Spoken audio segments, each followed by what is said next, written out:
Cool. Yo. We are starting up. Let me check my audio real quick as it loads up. Cool. Yep. All right. Cool. All right. So let's get started. So, welcome to week 2, right? So, I'm going to bring up the schedule really quickly. Boom. Let's copy this. Copy image. There you go. Command new. Create V. Nope. Not that one. There it is. All right. So, last week, right, we were doing function and ideation, right? And, we're talking about like what this vehicle is supposed to do. We gave it an identity, right? And we started kind of messing with shapes, various things like that. We're getting into variations this week, right? So there's something very critical, and I've talked about this before, so I'm not gonna cover it too heavily, but there's a big difference between ideation and variation, right? It can kind of feel the same sometimes, but overall, just understanding that there is a really big difference, right? When you're doing ideation, what we're really trying to set up is all the different ways you can do things. So if you're starting from an idea, right, you want to see if you can go this way, right? Oh, maybe it's this way, maybe it's that way, right? You're just kind of like poking around in different directions. It could be possibly, this car. It could be possibly this version. It can do maybe this thing. And what we want to do is you want to come up with as many different ideas as possible, right? The reason for that is because really what happens in a studio setting, right, is that the client, your art director, whoever, right, ends up really just picking what the final like kind of thing is by saying, oh, we like parts of number 1, we like parts of number 2, we like the most of number 3. And then you just kind of like Frankenstein them all together, and then you come up with your end product, right? Generally speaking, it doesn't always happen, but most of the time, especially with like good art directors and stuff, right? So the important part about this, right? And we talked about this a little bit with the private live stream, but whenever we're doing ideation, you're not trying to nail down the idea in one go. You're trying to see how many ideas you can come up with so you can then pull them all together and make your product, right? And so this is kind of where variation comes in. So variations is like smaller tweaks when it comes to whatever final idea you picked, right? Whatever amalgamation of things that you ended up choosing. Ultimately, you want to kind of figure out the one that you like, and then now you start creating variations based off that, and they're all going to look within 10-20% of each other, right? Because we already have what we kind of want, and then we're like, oh, let's elongate this section, let's make these wheels bigger, let's do this bigger, smaller, whatever, let's change some of the cut lines here, add details. Generally speaking, we're kind of like funneling down into a more specific design because, right, design works as a funnel, right? It works like this. So, at the first level, right, we don't really know what they're, what they're thinking, right? Because the client's always going to give you like a reference board. They're going to be like, hey, it's kind of like this plus this plus this, and then you give them ideations, and we don't really know what that is. So our first level is always, very broad, right? Every vehicle, and it doesn't even have to be the same type of vehicle. In this case, we kind of know what vehicle it needs to be, or what vehicle we decided it to be, right? But that first level, it needs to be as wide as possible, right? We need 10% of an idea. We need 5% of an idea, right? And then after that, now we're getting, we're narrowing things down a little bit closer, right? We're getting less variations, right? Or less different ideas and more variations of the same idea, right? Because we have the idea now, we locked it down. Now it's, oh, let's, fix a couple of things, kind of add some stuff here and there, right? And as you get closer and closer, as you go down through the levels, right, that's when this changes start becoming less and less. You never really want to introduce new ideas towards like the last like 2 weeks, in this case the 2 weeks, but the last like 2 sections, right? Like when you're like adding materials and details, we're not really trying to figure out the function still, right? And that happens so often, especially for me. I don't know, maybe I was trash, but whenever I was in school, I would like, just like I would be designing something, Like it'd be the finals, and then like the night before the finals, I would start figuring out some function stuff. It's like that's not how that works, and the image looked the way it did, right, because of that. And so just understanding the how we go about this in the safest way possible, right? Because in school you can kind of like shoot by the hip, right? You can kind of do whatever. It's not really that big a deal, because it's student work. Who cares? But when you get to the professional field, you're not just fighting the idea of like painting a thing. You know what I mean? Like you're also kind of fighting the trust of the client, because if you show up with something in the last inning, right? If the last quarter, you're like, oh, hey, yeah, this car actually does this. It kind of like transforms this way or whatever. They're like, we didn't agree on that, and this is due like tomorrow, man. Like there's no trust there. And the whole time, right, weeks, or sections like 1, 2, and 3, they're probably like, oh wow, this vehicle is boring as hell. So they already kind of don't trust you when it comes to like the idea part all the way up to here, and then you just change directions all of a sudden. That is bad, right? And that's something that you never really come up against as a student, because there's no reason for you to. There's nobody really there to kind of like call that out, or we're not making anything really, and so you can kind of do whatever you want, but just understand that, right?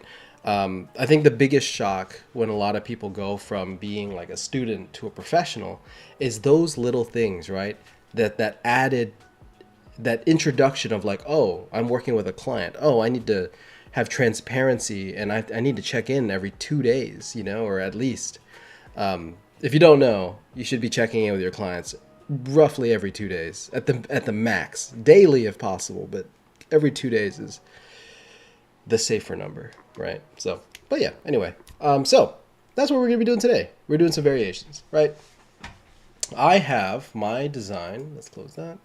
I have my designs, kind of here, right? I forgot which ones I did. I think it was the bottom left 2 here. So I have about 6 designs here, right? Like I talked about before, I usually do like 6 to 10-ish, right? Just to kind of get the gears running. This is something I would show my art director, or at the very least, I would kind of like show the lead or whoever. I won't necessarily show this as a product to the client, because oftentimes they can't translate a lot of these things, right? It's not that they can't. It's just if they're not really art based, right? If they're not really like focused on like design and various things like that, then it can be very difficult for them to understand what they're really seeing. They're like, why is it so rough? Or some of these planes look kind of weird. Like they won't look past a lot of that stuff. So this step right here, if I'm like in-house, I'll show that to my art director, whoever I'm, at the very least an artist, right? If not, I'll take it probably one step further and just kind of solidify one of the vehicles for them, or at least solidify 2 or 3, just to kind of get them going. But we have about 6 designs here, right? These 2, I think these are the 2 that I kind of had. And I kind of want you to pay attention to what's happening here. So every vehicle kind of has something else happening to it. There's some repeated parts. I just needed wheels. So I was like, let me just throw some wheels on there, right? But we have like, that motorcycle idea. Let me pull up the reference board. Yeah, I'll just do the JPEG. There you go. All right. So this is what we had last week, right? We had, I was really trying to figure out the first section being, what type of vehicle is this, right? Like I was saying, right, it's manufactured, right? It's something where you would buy this as a unit, right? They come together, they're designed together. This one, you would buy the individual parts. They bought the truck, they bought the bike, and they just kind of stuck it together, right? It looks cool, and there is a color palette aesthetic to it that is working pretty well, but they weren't meant to be together, right? And then there's the third one here at the bottom, which is they just Frankenstein these 2 things together, modded it out, and there you go. And so I was talking about last week how I couldn't really decide which one I really wanted to go with. So that's what I was designing, right? I was designing ones with like a motorcycle kind of built in, right? It looks kind of janky or whatever. I was designing more truck bed ones. I was designing more van ones, right? I was designing just various things new ideas, right? Maybe instead of like a truck bed, you know how like trucks have that the back latch door area thing, right? I was thinking, oh, what if this whole thing just kind of like moves up, right? It just kind of like swivels up, and that's how you get to the trunk or whatever. It creates the shape of the van, but still functions as, you know, that truck idea. Thinking about this one, I was looking at this truck from Hoonigan. Hold on, let me see if I can pull that up. Boom. Hoonigan Indy truck. There you go. So, if you don't know, there's this car brand. I guess they're, you know, they do things. But they made this truck, and it's just it's a Honda Ridgeline, like just a normal Ridgeline truck. And then they took an IndyCar engine. If you don't know what an IndyCar is, it's like F1, like NASCAR. It's like a different category of racing, but you know, it's a kind of racing. But they took an engine, an Indy engine from Honda, and they stuck it in the back. Essentially, they chopped it up. And when I saw this, I was like, oh, that's really cool, you know, because I'm just looking around, I'm just being inspired, just seeing like, you know, what are things that I can kind of, you know, just reference, right? And I really liked this. I'll show a better view of it. That's not a good one. Let's see. Hold up. It's not bad. Not bad. Hold up. Hold the phone. I had it. There you go. So I thought this was really cool. What they did, right, with this car, boom, paste. There you go. The truck bed is like this, right? And then, you know, you can kind of see that line there, right? So that's how the truck would normally be. And then they have, you know, they cut out the whole bed, and then they just stuck the engine like right there. And then they put this wing there to kind of give it downforce and, you know, physics and things, right? But the cool part is this wing extends all the way down here. And you can kind of see it with this shot, right? You can see it with this wheel well, right? The wheel well of this wing that's the piece right there, you know? And I was like, oh, they stuck a taillight right in the wing where it would normally be, you know, for the truck. And I was like, oh, that's kind of cool.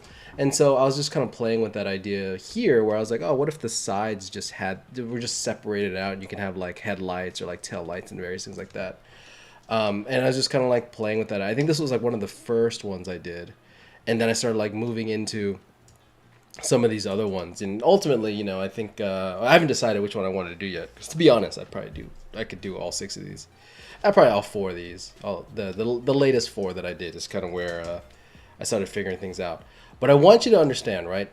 What we're seeing here is just a snapshot, right? You should really be looking at these from like this far away. It's like, is that something interesting? Is that kind of what you want, right? Each one kind of has a different vibe to it. Each one has a different kind of idea associated. And what I'm going to do is just kind of like piece them all together and then take this further, right? So, let's see. Which one do you guys like? Let me let's talk about this. Let's see. Let's go 1, 2, 3, 4, 5, 6. Right? In the Discord, if you guys would like, if you want to vote on it, if you have one that's more your favorite, we can do that. If not, I can just pick. But you know, it's not fun when I just do things. Second one likes the van. Hi, Kenny. For me personally, I like the number 4. It have a really cool shape, Nice. and in the back you're gonna draw the bike or is it engine? So in the reference, right, the engine is the bike, right? So that's where this kind of reference came in, right? We have a van here, Yeah. and this motorcycle here, right, is, you know, this wheel is attached to that drivetrain, right? So what's driving this vehicle is actually this bike. So that was the kind of Oh idea. yeah. Oh, that's cool. Yeah, I think that's one. Nice. All right, we got one It's vote really for nice. 2, one vote for 4. Who else we got? We got like 10 people here, guys. What's going on? Nice. Riley and Chloe are typing. Like the idea of 4. You guys like 4? Interesting. 6 and 2 together. 6 and 2. All right, we got 2 here. We got 2. 2, and 1. Let's see if I can combine all three. I'll see. I'll do so. I'll do something along those lines. The cool part is, I don't know if you noticed, right? Whenever I work, I like to kind of just take my shapes, and then just kind of mush them around and stretch them. And it's funny because these two, oops, there you go. These two are derived from this one, right? Like what I did was I literally like grabbed this one. I erased a couple things, stretched it out. You can kind of tell because there's this part here, and then there's like you can tell I kind of squished things down to kind of get to this point, right? So if you look at it, you see like that point there, that point there. I just cut off the back window, and then that whole window is still there. And then you know what I mean. You see little like signature bits from the idea, which is actually interesting because they're all derived from the same one, and those are the ones that like, you know, people are responding to, which is cool, right? I think like when you do this, something to pay attention to, right? As an artist, is pay attention to not just what the client says they like, but like what are some of the other ones that they might mention, right? Because this happens all the time. So whenever you're talking with your client or you know whoever, right? Like for example, we had a couple people say, "Oh, we like this number, we like that number," right? But it's like, "Oh, we kind of like these two," and then you're like, "Wait, oh, when I made this, these two were the same, right?" I mean, you know, they're just kind of the different package of the same idea. And this is what I want you to think about. It's when they say that, why did they say that? What about it, right? Because there's different ideas here, right? Like with, for example, like this one here, it's, you know, I really try to push that more rounded kind of idea, right? Because I was like, these are too like hexagonal. They're too like sci-fi-esque, right? And this one I was trying to like dumb that down, or not dumb it down a little bit, but just kind of make it a little more subtle, right? This one I was trying to bring back that truck idea a little more, just to kind of ground it more in that reality. And so when we're doing these things, pay attention, right? Because it's not just about what they picked, it's about why they picked it and what they didn't pick, you know? So that's a really cool, interesting thing to see. So cool, let's do it. So I'm gonna kind of do a combination of all three. I kind of like where this one, number 6, is going, right? Maybe I'll introduce like, you know, these parts here. Maybe introduce that kind of back window there to kind of give it a stronger silhouette. I do like where 6 is kind of heading, so I'm gonna kind of Frankenstein all three. I'll base it off of 6, and then we'll do you know, parts of this one and parts of this one, right? And in reality, this is how it's done, right? That's usually what a client will say. We like this idea, we like this thing, we like that. We kind of put it all together, and hopefully, you know, something cool comes out of it. So the next step, right? Generally speaking, you can go about this however you want, right? This is for everybody, right? As you're proceeding with your vehicle designs, you know, you can kind of go whatever process you want. I had asked the people in the private stream, and then, you know, actually earlier in this stream as well, kind of which way they wanted me to go, and they had told me that they want to see how I would actually do it, right? Like if I was given this task, how would I do it? So that's what I'm going to do. I'm going to take this into a rough 3D block out, right? And I'm just going to spend this week on it. You know, I'm going to show you how we go from this side view into our 3D model, essentially, right? Because there is a trick to this that I need you to understand. Not a trick in terms of like a technique I'm going to show you, an understanding that everybody needs to know, right? So let's do this. I'll explain that when I get there, but just kind of know there's a critical error that a lot of people make when it comes to transferring information into 3D that I want everyone to really hammer home. This actually happened this week as well, so you'll see what I'm talking about in a second. But desktop, pinch, let's see, truck. Let's go save. Okay. So I'm just saving on a PNG because when I open this in Blender, I'm gonna have it as a reference just to kind of get me started, right? But yeah, let's do this. Boom, boom. Oops. Make sure you're in a flat profile view first. Hey, delete that. Boom. Image, reference, desktop, truck, load reference. There you go. So if you load a PNG, it comes in transparent. You know, surprise. It'd be like that. All right. Let's see. I'm gonna make a 6-foot block. Pro tip for everybody using using Blender and stuff, or just I guess 3D modeling thing as a whole. When you are like making things in 3D, it's very tempting to just start. Right now, I have a block. I have my vehicle. Don't do that quite yet, right? So what we're gonna do is, if you don't have a human kind of model, right? I don't really like using my human model because nobody else has it, right? So it's something that was given to me during a production. So for one, I can't even show it, or not supposed to be showing it. And then two, no one really has it, so I don't really like using it that way because this is meant to be kind of you following along, right? So if you click scale and then shift Z, right, you're going to constrain the Z proportion. Right now it just looks like it's moving in the Y axis. But what I'm actually doing, it's moving in the X axis as well, right? So if I do that again, scale, shift Z, it moves like that, but it stays the same height. And the reason I do that is because the base block, right, that we make is 2 meters tall. That's a 6-foot person. You know, in average American. I'm not 6 foot, but you know, it's like an average height for somebody, right? And we want to build off of that because your materials and your shapes and things kind of respond differently to the light sources. You ever like throw in a light where you go, you know, you add a light into the thing, so you go, you know, something like point or whatever, and then when you go into like actually to the rendered view, it looks really weird because the light's like super weak or the light's like super strong, right? If you kind of work within normal constraints, like normal proportions, you'll get something a lot closer. Your lighting scenario would be a lot more normal, right? If you're kind of off scale, if this is like the size of like a Hot Wheels car, right? The lighting, the strength of that lighting is going to be too strong for what you have. So just kind of understand that.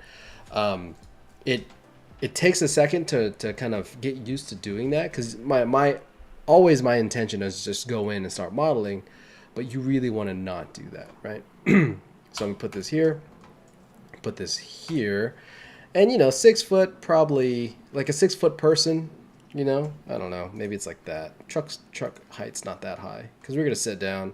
His waist is right there, so that's about it, right? We can fine tune that later, but just understand that, right? Because we always want to measure things off a scale. Okay, so what I'm going to do is this. I'm going to start kind of blocking out this shape because I have my side view. Obviously, it's very flat and whatnot. I need this like kind of 2-dimensional shape to it. So I'm just going to start making a shape here.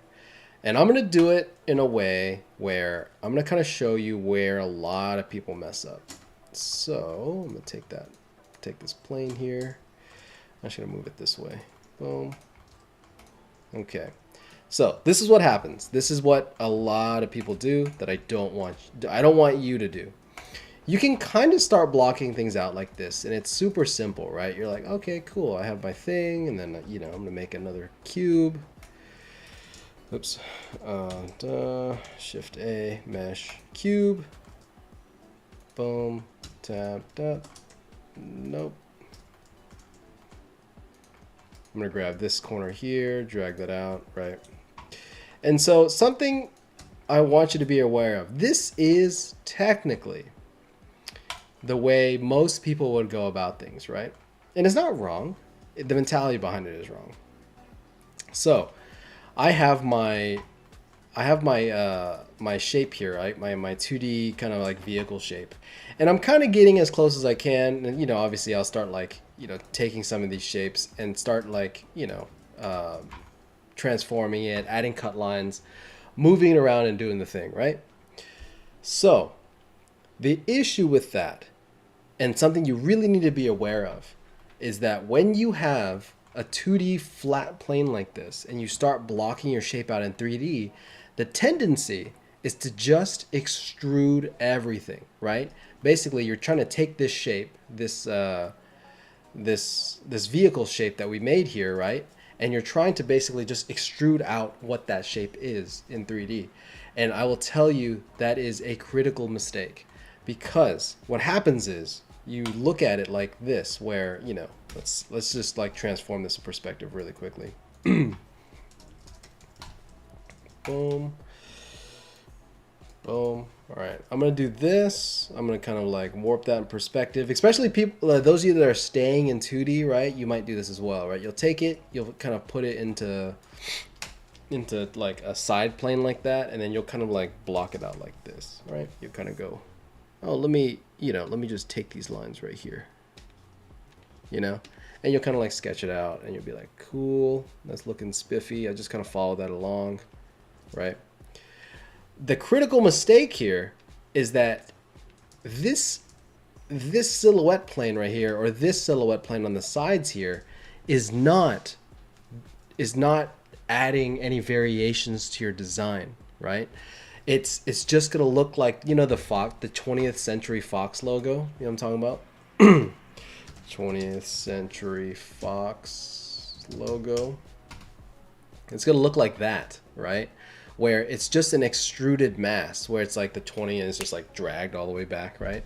You know, it's fine for a Fox logo, but we're not doing that, right? We're better than that. So you don't want to do that, because it looks very boring and you're losing the opportunity to show off another form of the design, right? You have to remember this very key concept, right? When you have, let's say, you know, let's just do this in Photoshop. It's easier for me to draw it. When you're looking at a shape like this, right? This is like a rectangle, right? We know what rectangles are. Pretty easy, right? But when you look at it from a different view, it could look like this, right? It could be a circle. It could be, you know, like from a high angle view, right? It could be a circle looking down, right? But on the side, right, you can see it and it looks like a square, because, you know, what is it? It's a cylinder, right? If you look at it from a 3/4 view, it looks like this. And so the idea is things look different in different views. It's not just some extruded shape, right? Especially like, you know, even like a shape like this, right? You could have a triangle as like the side view, and then you look at it from another view, it's just a cone, right? You wouldn't even know that side is kind of curved. So when you're taking your shapes from this view, remember, you have to design what that front view looks like. This happens so often. I cannot stress this enough. Please design this. Like maybe do some front views if you need, right? Because like the way I'm thinking about these, for example, if I were to make this a new layer, right? If I were looking at this from the front view, right, it could be shaped like this for all I know, right? It could be kind of slanted like that, and then this part here could be like some extra triangles that kind of face out like that, right? And you wouldn't even know that from this side view, because a lot of it looks very like trapezoidal, right? And you know, it could be like that, or even this shape here from the top, it could be like thin in the back for all I know, right? That could be one wheel for, you know, for anybody looking at this. You might not even notice that, but just kind of remember that as you're designing, you have to design that second view, because it is critical. It usually kind of looks janky. It looks like a bad kind of model if you ever kind of like do that, you know. So the way we fix that is you can do a flat view. Like what I used to do was I would just take flat views and just kind of like use it as a front view, right? So if I did something like this, where like, oh, I kind of like this vehicle here, right? So what I'm going to do is take this vehicle, boom, I'll turn these off real quick. Turn all those off. Right, I'll do something like, I don't know, do something like that, and flip this horizontal. Right, I'll just make up a center view real quick, just to kind of see how it goes, right? And like that could be the headlight system right there, right? I could go something like this, you go something like that, boom. And I can like extrude some of these pieces out. I have a windshield now. I don't know, right? I'm just making things up. But the whole point is make up, like, understand that that front view needs something. It just needs a bit of design. It needs a bit of love just to make sure that it's looking pretty good. Cool. It's I'm harping on this a lot, and I do understand that. I've seen this happen on every single production I've been on, right? Every single time. It's always somebody, like, when you take a design from that flat view into a side view or something, or from that side view into like a 3/4 view, it's, you kind of forget that you need to design out those parts, right? And, like, just something like this. That could be like the body, and then you can just start brushing and making stuff up, right? Do the same thing you were doing earlier with the other views, right? And now it's just you're trying to figure out, okay, what is this gonna look like, which one did I take? Oh yeah, okay, cool. And, like, oh, what if I want to do like something like this? Just put something on the side, take pieces of the ones I actually like. So I'm gonna take this piece here. I'm gonna, let's see, let's just copy that middle section. Boom. And they're like, dude, you designed that from scratch again? And you're like, yeah, buddy, that's what I do, man. That's why you pay me the big bucks. Boom.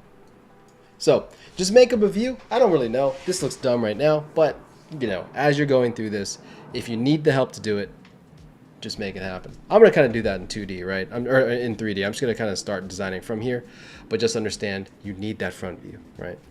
So, let's see here.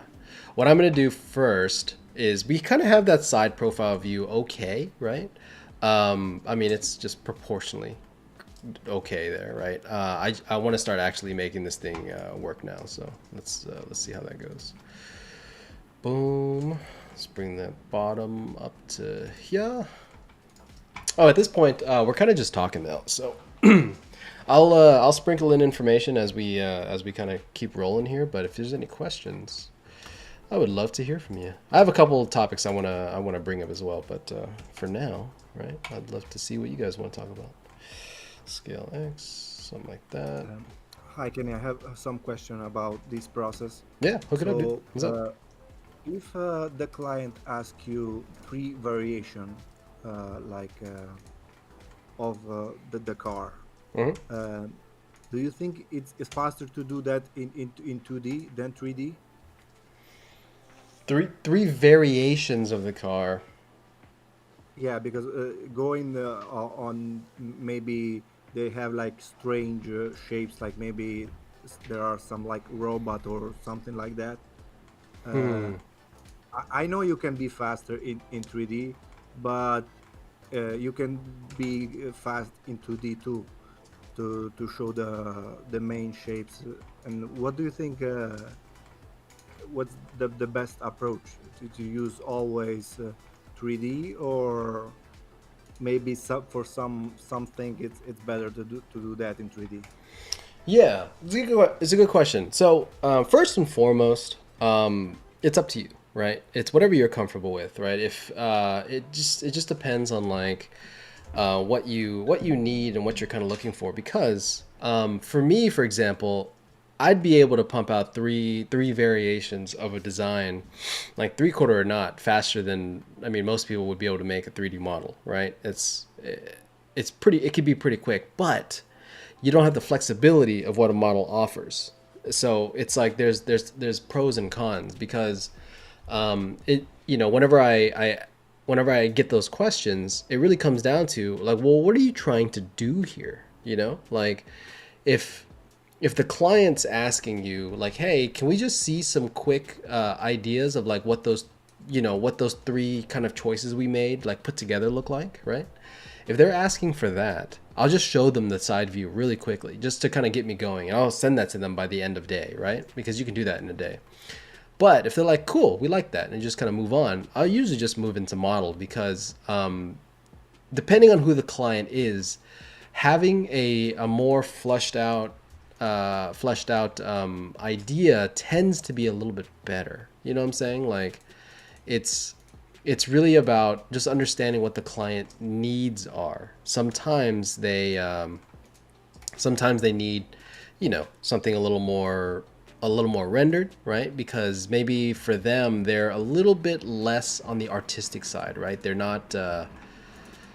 Maybe they're more of like producer type clients, or maybe they're more like project manager type clients, but they don't really like design that much. Does that make sense?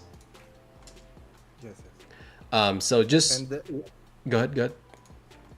when you're doing example, because my idea, you have the thumbnail, the small sketch, and you want to explore a little bit more without being a good render, but you want to know, you want to show the three-dimensionality of your concept. So maybe you draw that like with traditional drawing skills, and you can do it faster.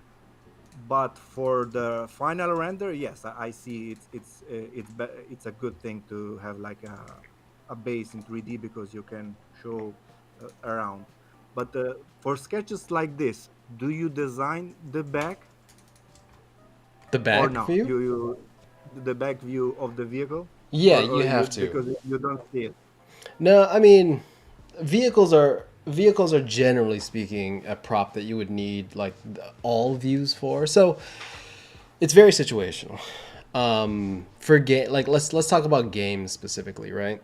If you're working in games, generally speaking, you need every single view of that product, right? Like whatever it is. So if you have a vehicle, right, like this, and you're trying to design it, right, and you need the final output. For games, you're gonna need the whole thing because they're probably gonna build it, and then they're probably going to animate it, and you're probably going to interact with it so you can like run around it or get inside of it or whatever, right? So that's why you would need all of it.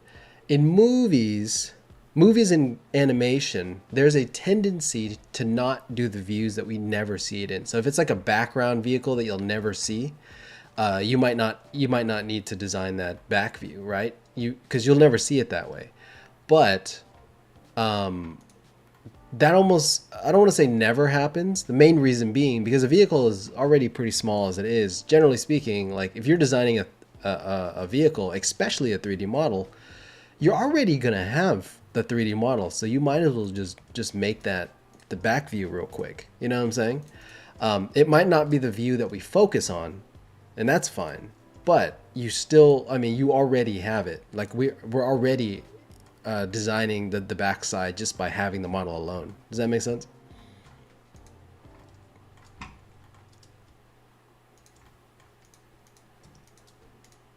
I'm assuming that makes sense. Yeah, yeah. Sorry. Cool, cool, cool. Yeah, I was watching the video. No, Thank no, you. you're good.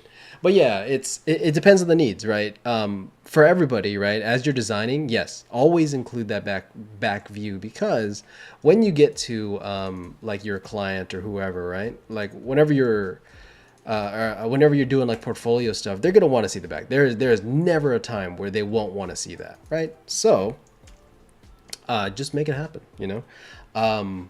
But for like production, they'll tell you what they need. You know, they'll always tell you like, hey, it's not really that important of a vehicle. It's just going to be in the background somewhere, so don't worry too much about it.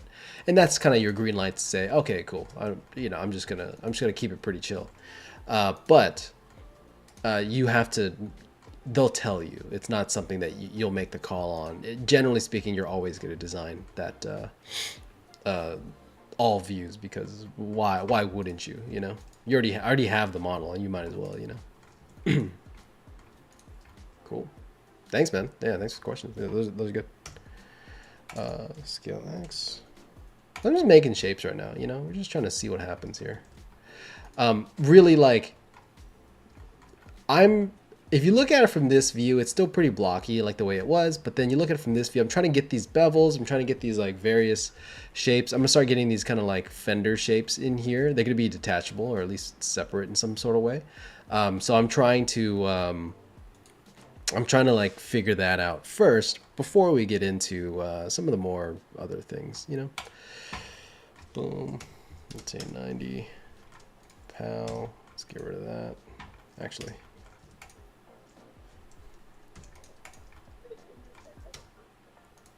Oh, I heard somebody say something, but the mic is super quiet.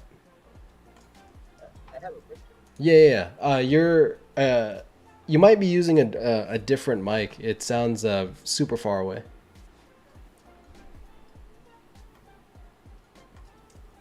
Hello, hello. I can like kind of hear you. Sorry, can you hear me? Yes, a lot better. Go ahead. Oh, yeah. So you talk a lot about the abstract idea of a reference board. So can you show it in more in depth about the process you apply the abstract idea into your workflow? Oh yeah. So I'll go back to that real quick. I had some ideas. So I'm gonna save this so I don't lose it. Boom. Let's do what's his name? Trucky. There you go. Save. Let's go. All right. So we had some ideas. That looks dumb. I don't know why you guys are watching this. So we have our reference board here, right? And so the idea is that, I for those that maybe didn't watch it last week or catching up now or just need a reminder, I'm making a truck, right, that that can like has like the secondary vehicle aspect to it to kind of travel that city that I made last month, right? Like I made a whole city. I'm trying to like basically dive deeper into that project at this point, right? And so we have these like these ideas associated with each kind of thing. And so when we're looking at our reference board, right, you can see the physical shapes that we're seeing here, right? There's like hexagons, there's like, circles, there's like, the leather shape versus leather texture versus the metal. There's like the organic part to this. All of those things are great, right? There's really nothing crazy about that, right? So what you want to think about, right, when we're talking about our references, don't just think about the physical shapes that you see, right? The physical shapes being the exact shapes, the lines, the breaks, the cut lines, stuff like that, right? What we want to think about is the function and then the abstract ideas. The first level to this, right? And we're going to get to this a little bit later, once I'm like really kind of into my design and I can kind of show you a little bit more about it. The function, right, is like, for example, one idea that I had was with lobsters, they can lose a limb and they'll like grow it back, right? Which is pretty cool. So part of that, being like, I was looking at these fender pieces and I was getting these the indie truck ideas, right? Where I was looking at that truck and I was like, oh, that's a pretty cool kind of like, it's like detached but it's connected to the wing part. It could be like a little more, whatever. And so I was looking at this. I was like, oh, what if I turned this this thing right here into one of those kind of fenders, right? What if like this whole thing comes off and it becomes like a scooter or like one of those like, things, like maybe it's a motorcycle and then like these two connect or something. So the whole vehicle can kind of lose like its limbs essentially, right? And it's like, oh, that'd be a kind of fun idea. It's just like the wheel is already kind of there. All I need to do is figure out how somebody sits on this thing. And that's like a form of function, right? Where the function of my reference, right, this thing, the lobster here that we're kind of looking at, right, is kind of dictating how I design some of these things that I have in my reference board. You know what I'm saying? It's a very, when we're thinking about shape language, it's very easy to understand like circles, squares, cut lines, various things like that. But when we get into the more like function-based things, how things move, right? It's like, what does it do, right? Like truck is supposed to be, is meant to like carry things, right? Cameras are, they're capturing light. That's a function aspect. And then abstract ideas. That's when you're thinking like, what does, like, a lobster, they say it could live forever, right? So is eternal life. Eternal life doesn't have a shape to it, right? There's an understanding to it, but there's not a shape to that idea. Same with camera, right? A camera an abstract idea of camera could be memories, right? Memories don't have a shape to it. But then when you include the idea of memories into your vehicle, into your design, what is that? What is a vehicle based off of memories look like? You know, how does that work? I don't know, you know? But the whole point being is when you have these ideas, you can bring them in and you can influence your design in some sort of way. Let's say I had like a katana, right, a sword, as a reference. There's the shapes of the sword. The function is cutting, but then you know the kind of abstract ideas could be like death, right? Like, you know, a sword is a tool of war kind of thing, right? And so death doesn't really have a shape to it, but if you use it as design, well, what does a car that looks like death mean, right? It could be like it's a dangerous looking car. It could be like an all blacked out car. It could be, I don't know, it could be a lot of things. But the whole point being is when you bring in those abstract ideas, your designs take a whole new level of inspiration and can go in a bunch of different ways. You just have to understand what you're pulling from that reference. Does that make sense? Yes, thank you. Cool. Yeah, great question. Let's see. I'm going to take these planes right there. I'll just move this for now. Boom. So right now, right, what I want you to focus on, like for those of you that are going to build this out, focus on just getting that side view kind of accurate, right? Where it's like it's not like the most accurate thing we've ever seen, but create just a block out, because we don't need much. We just need just a little bit of like, oh, that's kind of cool, you know, that's interesting. That's just boom, right? Like, what if it was like floating off the side a bit? Because I liked that idea from the previous from one of the previous ideas with some of these like removable wheels and stuff. Oh, what if it just kind of like floated on the side like that? You know, I don't know. We'll have to see, but we'll get there when we get there. Let's see. I'm gonna make some fender shapes. Cube.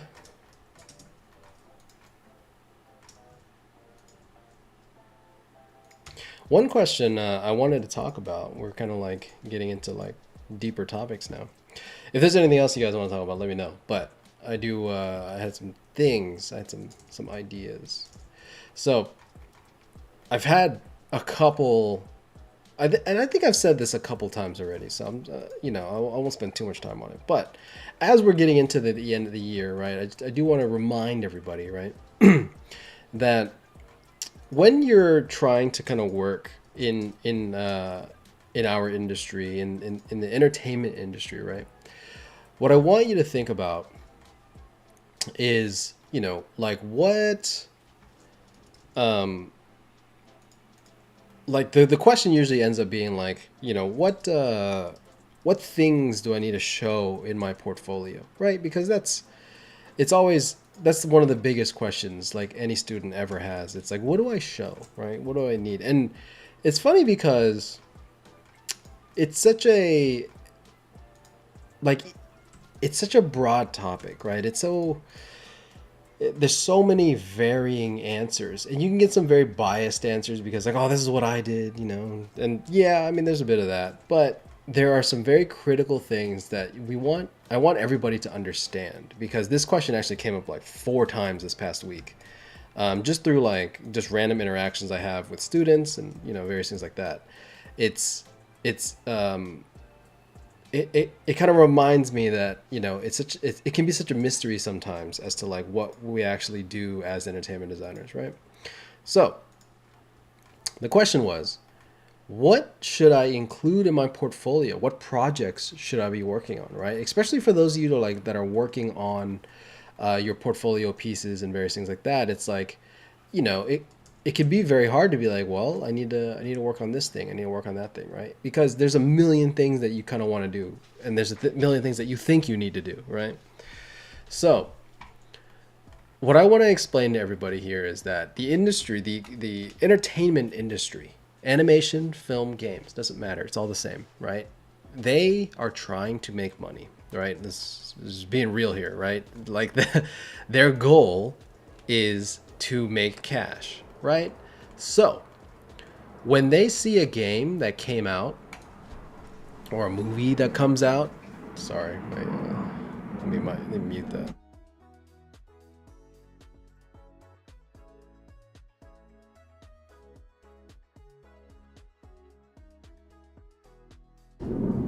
There you go. So, whenever there's like an IP or something that happens in the world, right? You know, whether it's movies, games, animation, whatever. If you want to find the fastest way to get a job, right? It's do work that looks like it would fit for that project, right? It doesn't have to be the exact same thing, and you don't really want to do a complete, you know, like you don't really want to do a complete, I guess, copy of whatever you're seeing in that project, right? But what you want to do is reference it and be like, okay, that's what they did. Let me see if I can do something kind of similar, right? So, for example, God of War won Game of the Year recently. It was last year, whatever it was, for I think it was Ragnarok, right? Whatever God of War game just came out. That game won Game of the Year, right? And so, and I shit you not, every single client that I had from, not every single, like 90%, right, of the all in the same industry. If they're all in games, they're, you know, you're kind of thinking that way. All of them were like, hey, we need something along the lines of God of War, right? Same thing happened when Spider-Verse 1 came out, right? When Spider-Verse 1 came out, they were like, hey, we're making our own Spider-Verse. Every studio was making their own version of Spider-Verse. So if you could paint that way, right, you're kind of already, you already have a leg up, right? And you want to kind of think about what these things are, because the industry responds to what's doing well, for better or for worse, right? Whether it's whether you like that or not, who knows, right? But if you're truly looking to kind of land these job interviews and like really get people to like actually like what you're doing, right? You need to understand that the game industry looks for these things. They need these IPs to kind of stay afloat, because their investors are like, oh, we want one of those, right? We want this game. We want that game. Every studio does this. If you work at a mobile game studio, it's always like, oh, Raid Shadow Legends is doing this thing. You know, it is like, you know, and there's problems with that. Absolutely. Right. It's the, why can't we make our own IP? Why can't we make something new? Right. It's always regurgitations of like the same bullshit that we're always seeing. But that's not what we're here to talk about. What we're here to talk about is how do we get you a job as fast as we can? And that usually entails, you know, just showing what you need to show. And the industry tells you what it needs. You know, all you have to do is listen, right? So just know that as you're making your portfolio, think about it. What's new? Kenny, I have a question about this topic you're talking about now. Yeah, what's up? So, and how about example big studios like Ubisoft or studios like that who have a couple of titles with unique aesthetic like Prince of Persia, Assassin's Creed, or Far Cry. Example, if I want to work for a studio like that, and Yeah. now the game who had a big success was like Black Myth Wukong, like it's a game who has different from the lineup of games of Ubisoft. Yeah. Should I think about that when I'm applying, like try to make a mix of I don't know, like Assassin's Creed as a aesthetic with some element of Black Myth to be more hireable, or I should focus more like the IP of the classic IP of Ubisoft. This is just an example. Yeah. Well, I mean, you know, there's, for one, right, the main idea being, you know, they want their own, you know, Black Mist Wukong game as well, right? Yeah, they can't do that because they're like, oh, it's, it's Assassin's Creed or whatever. But I guarantee you, if you show work like that, right? Because they're always gonna want to see these things because their games need to update just like everybody else's game, right? And so when you're figuring out like kind of what to do, right? Think about what studio you want to go to, right? Yeah, I want to go to Ubisoft or go, to Call of Duty or whatever, right? Yeah, I mean, there's some places like Call of Duty where, yeah, work like them, right? But a majority of the studios are usually following those main studios, right? And this is kind of where I was getting to before you asked the question, right? Understand that, there's a main game that is kind of out and killing it right now, right? And every studio is trying to make their version of that. It's that plus whatever they wanted to do, right? Or their version of that. And so when they like especially a lot of like indie studios or smaller studios and stuff, they're always trying to like find out like, oh, what's like the next kind of product or next kind of game that they can kind of, do to, to get to kind of get that crowd because that game's doing well. And if it's like a big studio that has their own existing IP, those are easy. You just, be able to do the existing IP, right? Because that's understandable. You know what I'm saying? It's the ones that are like weird that we're really kind of mainly asking that question for. Does that make sense?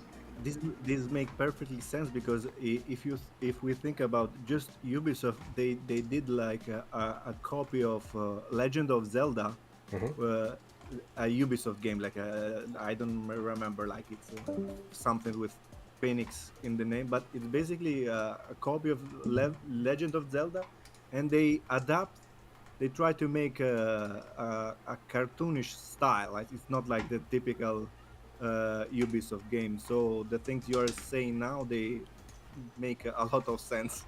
So Nice. yeah, Yeah, I think it's we should think it's about this seriously. it's really hard because a lot of us we want to kind of want to work for studios, and then let's say for example you want to work at a studio and they made a certain IP like recently or whatever, and you just started learning art. A lot of us will be like, oh, that studio made this thing, so let me start doing that work. But the issue is that work is already like 4, 5, 6 years old at this point, right? You have to remember, for everybody, you've got to remember all the work that you see come out of certain games is like 4 to 5 years old, right? The stuff that we were working on in 2016, 2017, 2018 is finally coming out now, right?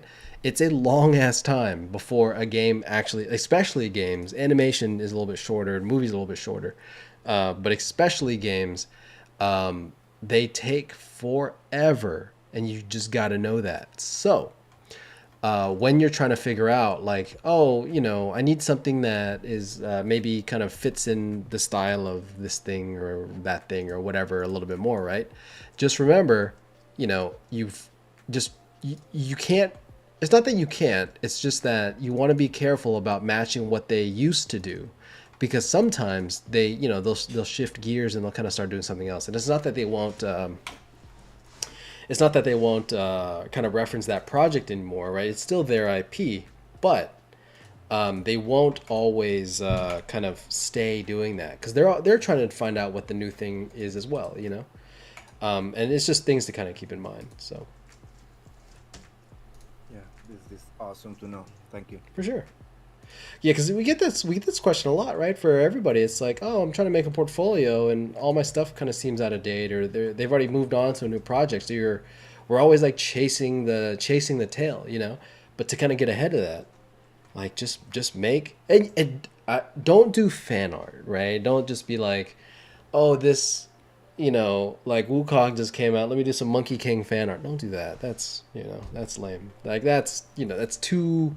You're not designing enough, right? But if you did a project based off of like fantasy ancient China, or or you did something that you could see fitting in that same IP, right? Where it's like this would probably work.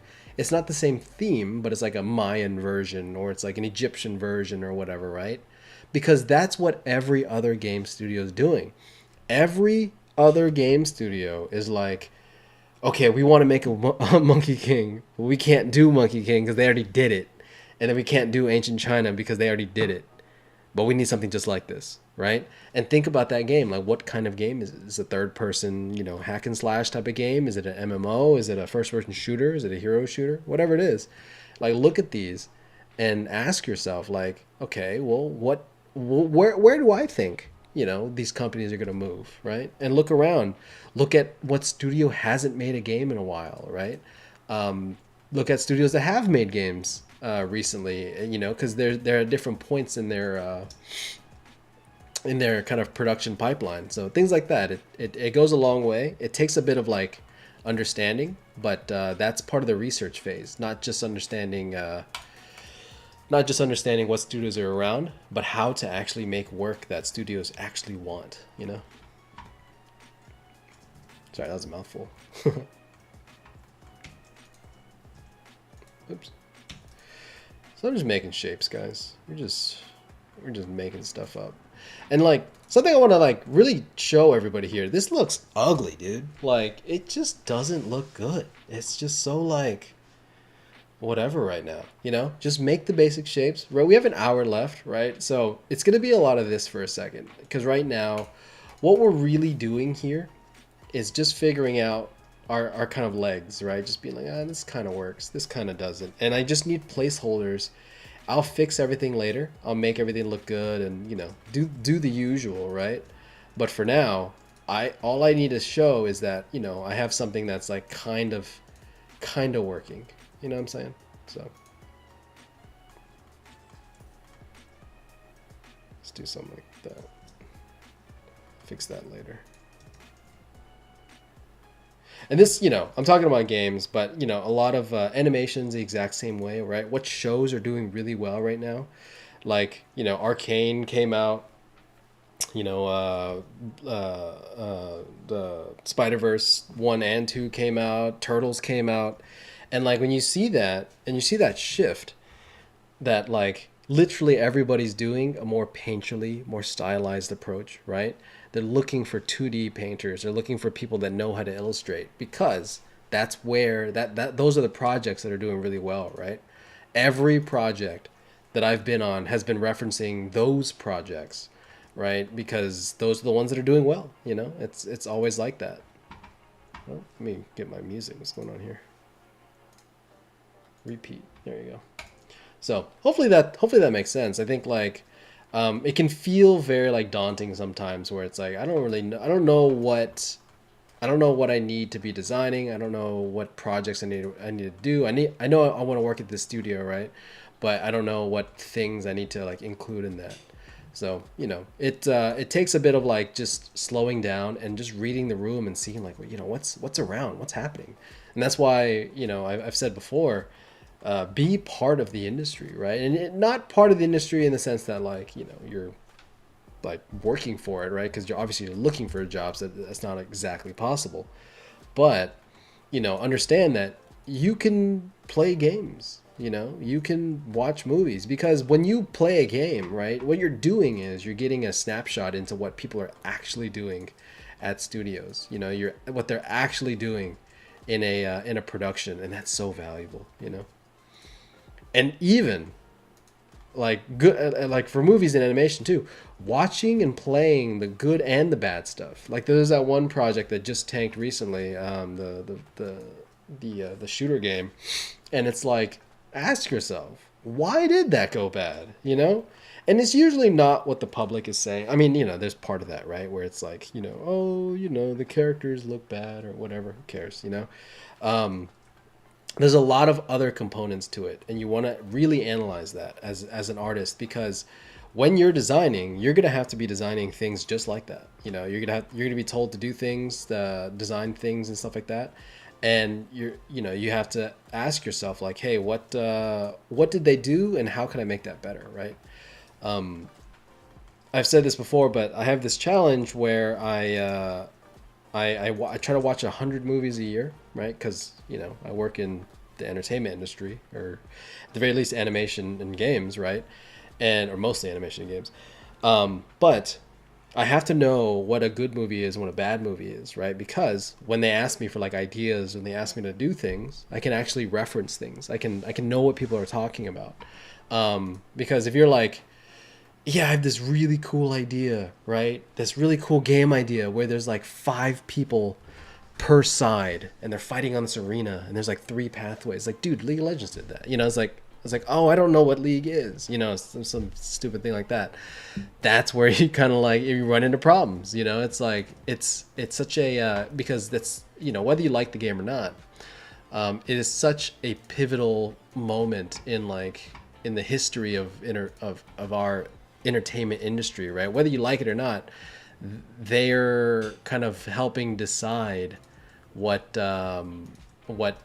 a lot of these kind of newer games kind of are doing. So just pay attention to that. Really understand that you have to actually participate in our industry to be part of it. It might not feel like in the beginning, but once you start getting to like may actually input ideas, that's what happens. You're trying to be part of that conversation. Versus like, oh, this guy doesn't know what he's talking about. This girl doesn't know what they're talking about, which is always like detrimental. It sucks. And how about video game? I hope I'm not bothering you with all these questions. No, you're good, man. How about video? You're talking about, so because you interested in more in animation, you watch all this movie.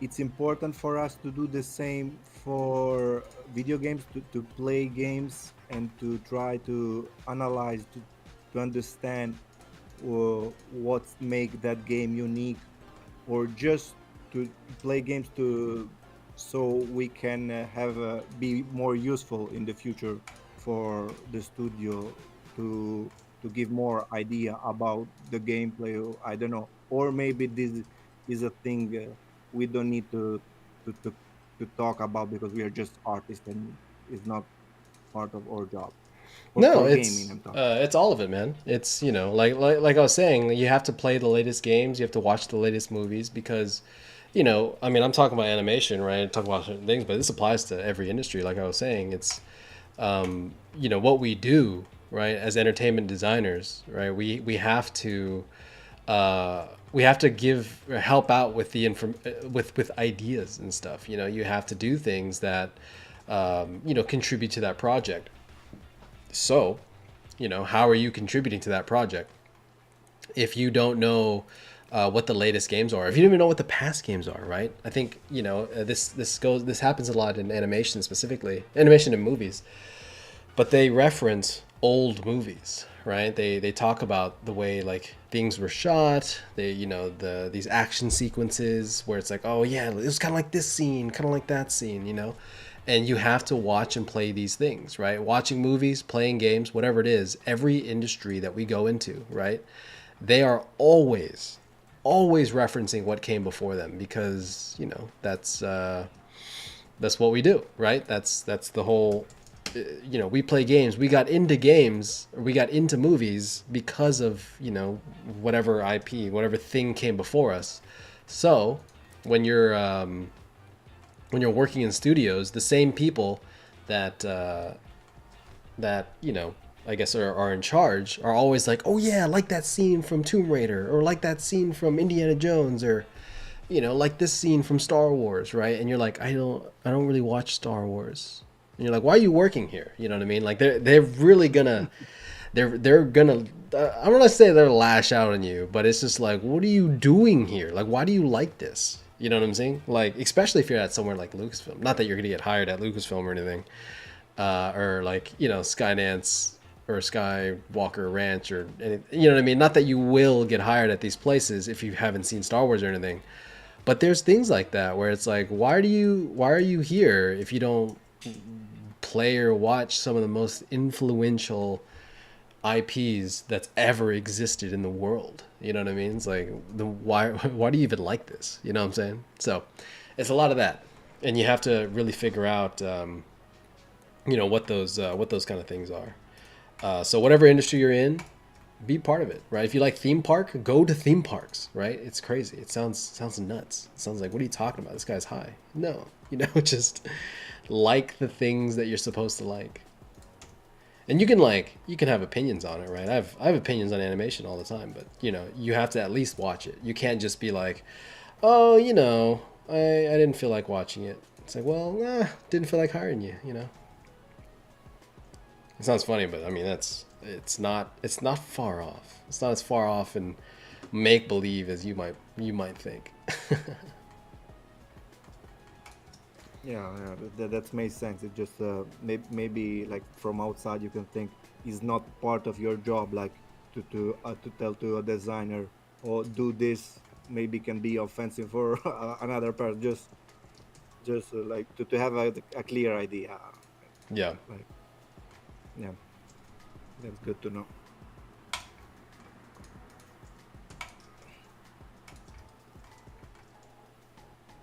That's kind of cool. Kind of like that. So I kind of have, I'm just doing half the car right now because I'm just going to mirror that. But as I'm like doing this, like I'm just figuring things out. Like, how's this going to work? What's the goal here and stuff like that. And like, I'm just kind of messing with this and seeing like, does that work? Is that cool? So at this point in time, right, I kind of have like the kind of side silhouette profile kind of there. I have this kind of side right there kind of ready. Obviously, all of these pieces are just gonna be mirrored, so I'll do that in a second. Actually, I'll do that now, just so we can kind of look at it as a whole. But just start trying to figure out like how do I adjust this now, and we'll start talking about that in a second. Let me mirror all these real quick. Boom. Actually, 1, 2, 3, 4, 5, 6, 7. Set origin to 3D cursor. And then I'm going to mirror these. Boom. Plus generate mirror the y-axis. Oh, hold up. What's happening? Not the y-axis, the x-axis. There you go. Boom, boom. Set shift A, mirror. Any other questions? Does anybody else want to talk about anything? I do have other topics. There's like 10 people here. You guys gotta have something, man. Why be here? You know what I'm saying? I was wondering if you're doing a portfolio project for like a game idea you have, how much would you dedicate in those pages to like trying to explain what the gameplay is like through the art versus just like art assets and keyframes and stuff like that? Yeah, that's a good question. So the idea would be, you had a portfolio. If you have a portfolio and you're trying to, I guess show like the ideas that you have, how many pages do you dedicate to it, right? That's a good question. It's tough, right? I think something that we want to do, we always want to show that we understand gameplay, right? Like we know what it means to like say, oh, hey, I need gameplay mechanics. I need this, I need that, right? You're designing something for gameplay, right?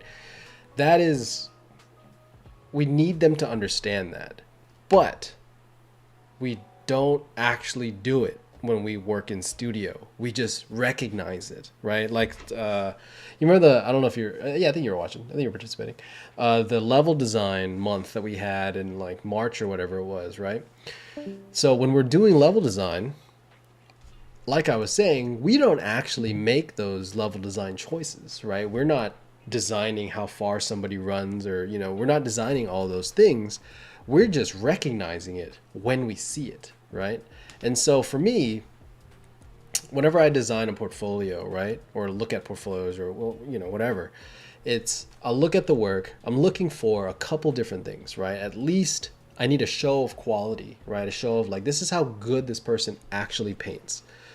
Usually being in the form of a keyframe / callouts, right? The kind of the 3/4 beauty shots. And then I need to see how they think. So I need the ideation, I need the thumbnails, I need the, the smaller stuff that kind of got you to that final design, right? Pages like or I guess reference boards like this, possibly, even pages like this, right? And then, you know, maybe some more like sketches and stuff like that. And just kind of like whatever I was thinking about throughout the week, I want to show that somehow in my board. And that could be just one page, right?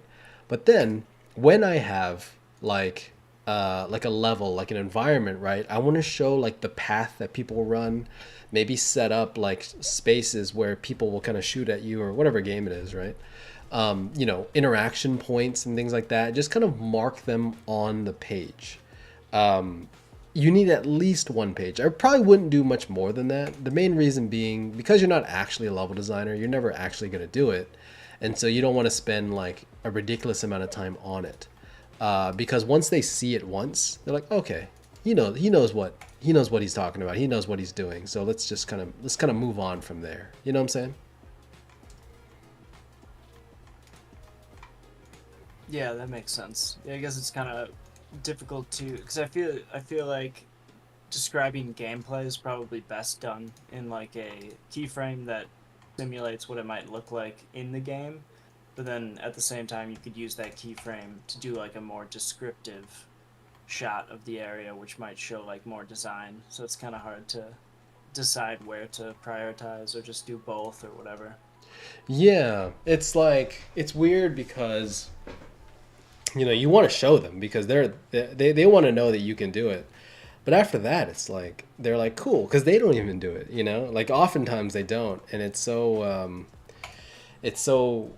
it can be kind of weird. But you just want to show that you understand what the concept is, right? You don't need a ton. You just need one or two. It's just like a call out, right? Like if I see you do a vehicle call out that's really good, where it's like, you know, it's solid. You know, the painting's well done. The materials are all called out, and you know the whole description and the doors opening, this and that, whatever.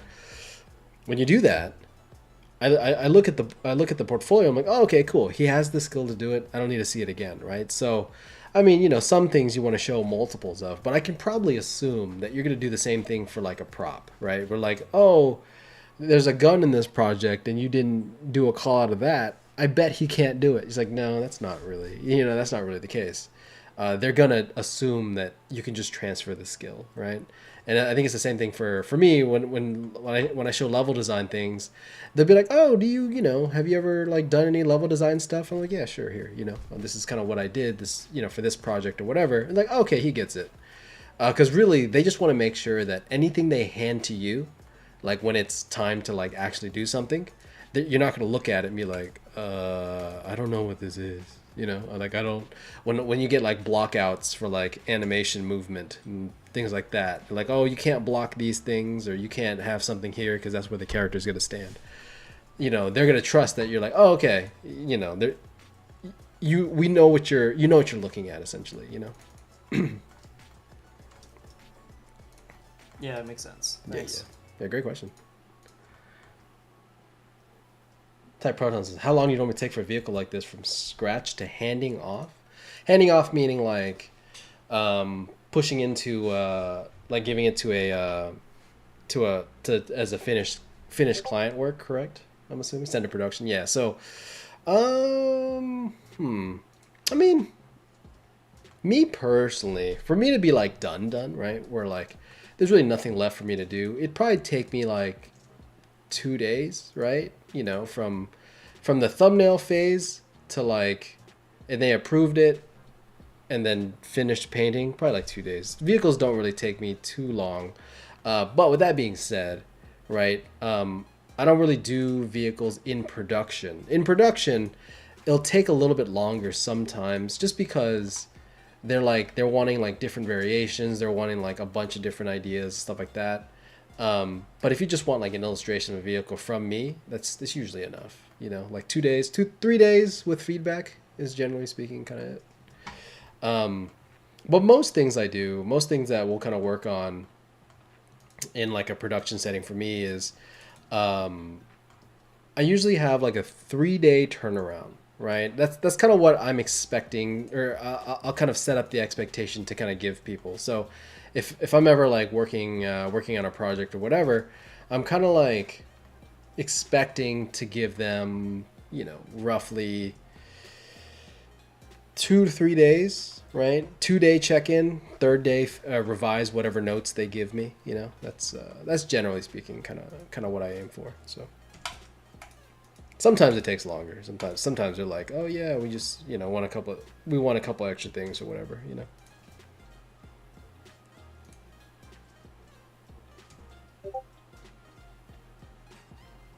Thumbs up to you too.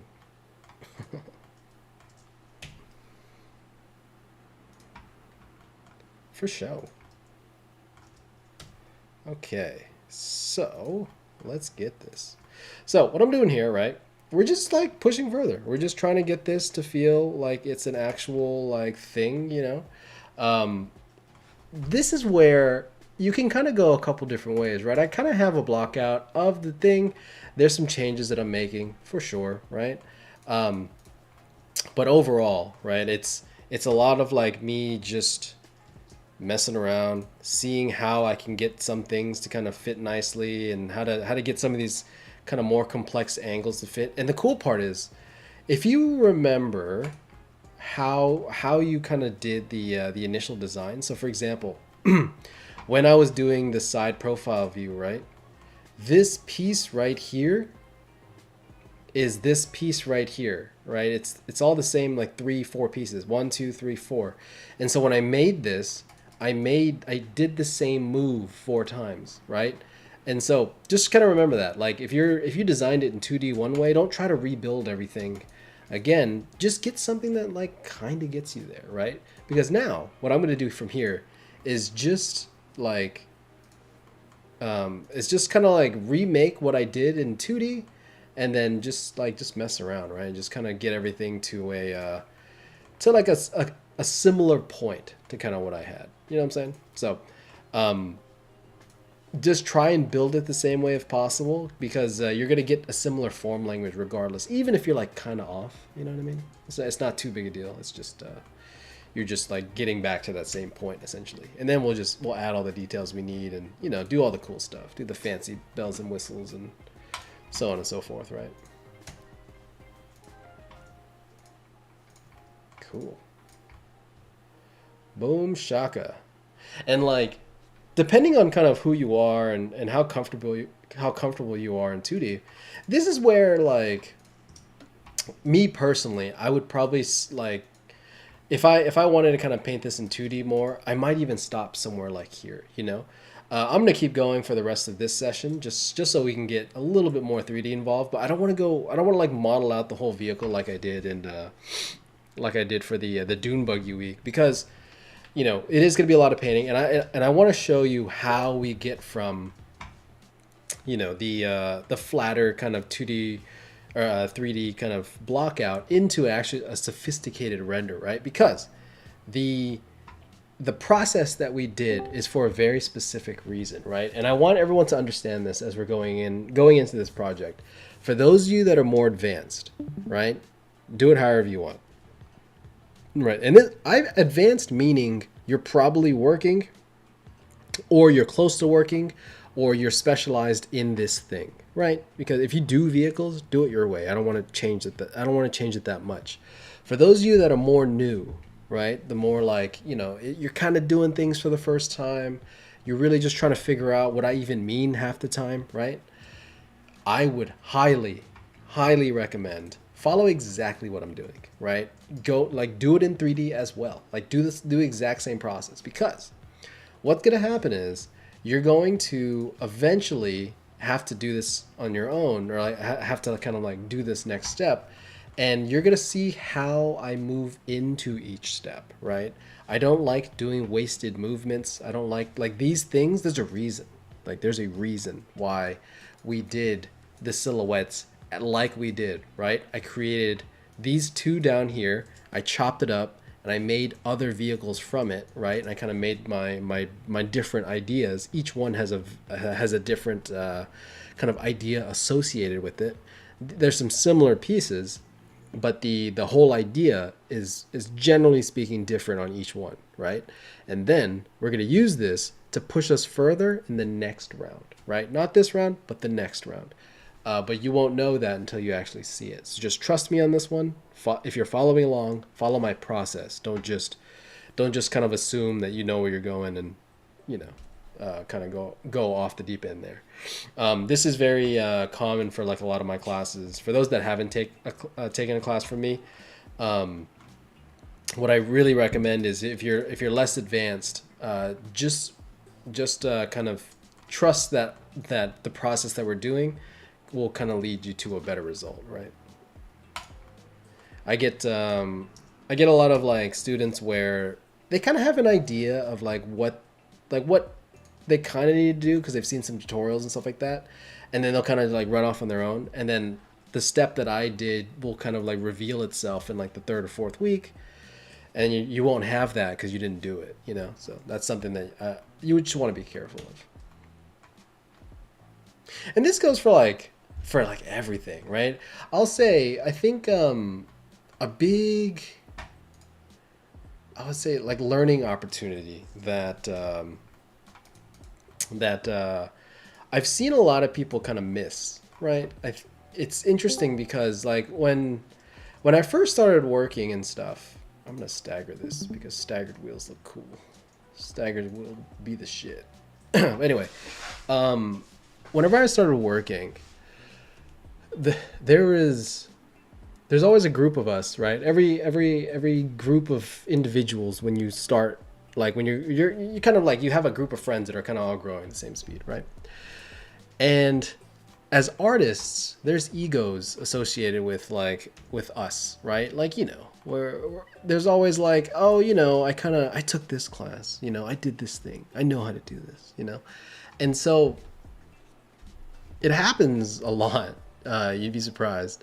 Where whenever people come into studios, there's a cockiness with it, where it's like, oh, you know, I was like the best in my World Building 2 class, so I'm just going to do it my way, you know, or, oh, I know this way from this teacher, or I know this thing. And so what they do is they kind of approach it their own way, right? And what I've noticed, especially from like, you know, like old coworkers or even like, you know, people that we kind of like, you know, I don't want to say grew up with, but like people that we were kind of growing with, right? The people that just said, I don't know anything, I'm going to do exactly the way you told me to do it. Those people, they grew exponentially. It's incredible what happens to those people, right? Because it's weird. Like when you're a student, when you're like kind of first starting off, it's really hard to know like what that is because you're missing something, right? It's like there's you know, whenever I, like, for example, I used to teach like a World Building 2, and I would teach like a painting process start to finish. If you follow this, generally speaking, it's probably going to work out. Most of the time it does. But it's like, you know, you create your graphic read, you do your lighting, you do your color, and you do your rendering, and then you composite, right? It's just step by step every time, fix every step, and you're good, right? And so, you know, that process was built on trial and error, right? It was forged in the fires of hell, right? In the fires of production, it was generated out of necessity, not because I'm bored and I'm just like, you know, let's just make something up. It's like there's that process has fought crisis after crisis. Like that's really what it is, right? I don't say it like that, but I mean it's always out of necessity, right? And so whenever you change that, you kind of fall into this weird zone of like you're kind of doing what I'm doing, but then you're missing like some really big gaps. And if you don't know why, it can be very hard to like kind of keep up and understand what I'm doing, because you know you've kind of went off the deep end already. You know, you're kind of just doing your own thing at that point, you know. So I would just kind of be careful of that. It's something that if you're more advanced, you already know what you're doing, so do what you need to do, right? But for those of you that aren't, please follow along. Just do it the way that we're kind of talking about, because it's gonna save you in the end, I promise. it's a little dramatic, but it it helps, and you'll see how we get things so quickly. I don't know. I don't think I need to convince anybody of that now. You guys have seen me paint so many times. Hopefully you already know what I mean by when I say half of these things, but some of you don't. Some of you are new, and we'll see how that goes. Boom. Let's see here. I don't like that. P selection. Where's my cool? Oh, so I had another question this week from multiple people too. It's funny too. It's funny. Every week we come up like I kind of come up with questions, right? Like, you know, we've talked about this. Like every week, it's always like, oh yeah, we have some topics I want to talk about, and I want to tell everybody now, I don't sit here and say, what should we talk about next? You know what I mean? It's never like that. It's always, oh, somebody messaged me throughout the week, or I was hanging out with somebody, and you know, it's either through the mentorships, it's through just hanging out, it's through just talking in the Discord, and you know, a lot of people aren't there for those, but this is really good information for a lot of people to hear, right? And it's always amazing to me how many people actually ask the same questions. You know, it's maybe not exactly the same, right? But it's very similar. We're always kind of in that same kind of zone, right? I was talking with some people, and they're all kind of like in this zone of like they're kind of working. They're either like working for studios and you know, out of time, or they're working wherever and they're like trying to like create work for studios and stuff like that, right? And there's a mindset shift that I think everybody really needs to really get behind, right? Like, because as a student, you have like infinite time. Most students, some students have like kids and, you know, families and stuff, but most students, when they're like in that learning mode, they're like, you know, like 20-hour-a-day students, right? You could be a student basically all day because that's all you do, right? You know, some of you don't work and you just have like time, right? You just do that, which is great. No, I'm not harping on that or anything. But you know, some don't, right? And so whenever you go from being a student into this professional setting, right, it can be very difficult to like really understand how to proceed with your career, right?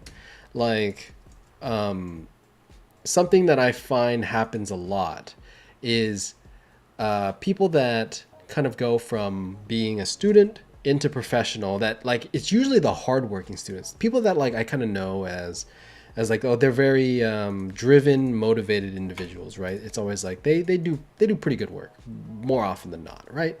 They don't make excuses or anything like that. And then when they get into the professional field, they start burning out. You know, they start kind of like, you start kind of losing that steam and momentum that they already had. And it's weird because they're the students that were always performing, always like, you know, always on top. And so I want to talk about this is because the reason I want to talk about this is because so many people go through this thing where as a student, you're on the gas, right? It's just 100%, you know, pedal to the floor. You're making things, whatever.